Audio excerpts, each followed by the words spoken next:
Guys ఈ మధ్య బాగా వైరల్ అయిన కొరియన్ ఫేస్ ప్యాక్ ఒకటి నా స్కిన్ మీద ఎట్లా పనిచేస్తుందో చేద్దామని ఈ వీడియో చేస్తున్నాను. హానెస్ట్ రివ్యూ చెప్తాను. నా స్కిన్ మీద కనుక మీరు చూసినట్టయితే ఎంత పిగ్మెంటేషన్ ఉందో అండ్ డార్క్ స్పాట్స్ ఉన్నాయో అట్లనే ట్యాన్ అంతా కూడా ఉంది. చూస్తాము ఎట్లా వర్కౌట్ అవుతుంది, క్లైమ్ చేసిందంతా చేస్తుందా లేదా అని. ఫస్ట్ నేను ఫేస్ వాష్ చేసుకొని అలోవెరా జెల్ అప్లై చేసుకుంటున్నాను, ఎందుకంటే ఫేషియల్ హెయిర్ అంతా రిమూవ్ చేస్తామని. ఇదంతా దానికి సంబంధించిన వీడియో కాదండి, బట్ నేను చేస్తున్నాను కరెక్ట్గా వర్కౌట్ అవ్వాలని చెప్పి. అలానే క్యార్మిసీ ఫేషియల్ రేజర్ యూస్ చేసి నేను చిన్న చిన్న స్ట్రోక్స్ ఇచ్చుకుంటూ నా ఫేస్ మీద ఉన్న హెయిర్ అంతా రిమూవ్ చేస్తున్నాను.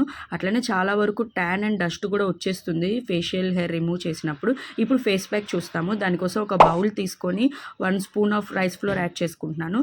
నేను ఇక్కడ రోజ్ వాటర్తో మిక్స్ చేసుకుంటున్నాను, బట్ అందులో వీడియోలో అయితే రా మిల్క్ అండ్ అలోవెరా జెల్తో యూస్ చేయొచ్చు అని చెప్పారు. మీ ఇష్టం, మీరు ఏది కావాలన్నా చేసుకోవచ్చు. ఈ కన్సిస్టెన్సీ వచ్చాక బేర్ స్కిన్ మీద through out the face apply చేయాలి. ఇది ఏం క్లైమ్ చేస్తుంది అని అంటే సూదెన్స్ యువర్ స్కిన్ అంటుంది. స్కిన్ సూట్ చేస్తుందంట అండ్ పిగ్మెంటేషన్ రిమూవ్ చేస్తుంది, ట్యాన్ రిమూవ్ చేస్తుంది అంటున్నారు. ఈ 3 నా ఫేస్ మీద ఉన్నాయి. లెట్స్ సీ వాట్ హ్యాపెన్స్ అనేది. దీన్ని ఇట్లా అప్లై చేసిన తర్వాత 10 మినిట్స్ దాన్ని మనం డ్రై అయ్యే వరకు ఉంచేసుకోవాలి.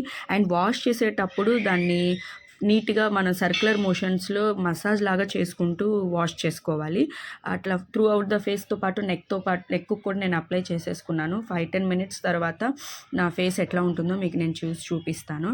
గైస్ మీరు కనుక చూసినట్టయితే ట్యాన్ అనేది కొంచెంగా పోయింది and it claims that it removes pigmentation. But నాకు చూసినట్లయితే నాకు పిగ్మెంటేషన్ అంత పోయినట్టు తెలియలేదు. ట్యాన్ అయితే పోయింది అండ్ కొంచెం గ్లోగా కూడా ఉంది. I will give 6/10. మీలాంటి కంటెంట్ కనుక మీరు చూడాలి అనుకుంటే please do subscribe to my channel. Thanks for watching.